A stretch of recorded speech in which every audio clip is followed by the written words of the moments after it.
مرحبا بكم مشاهدينا الكرام ونشرة جوية جديدة عن أحوال الطقس المتوقعة اليوم الأربعاء.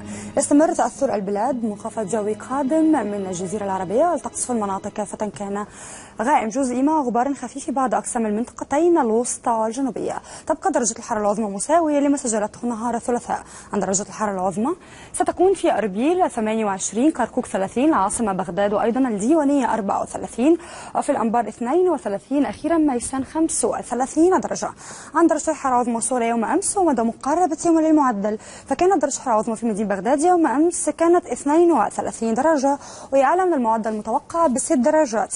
أما درجة الحرارة الصغرى فكانت 16 درجة وهي أعلى من المعدل المتوقع ب3 درجات. نستمر معكم مشاهدينا الكرام وباقي الدرجات. الموصل وأيضا السليمانية 29، ديالى 33، في واسط 35، كربلاء 4.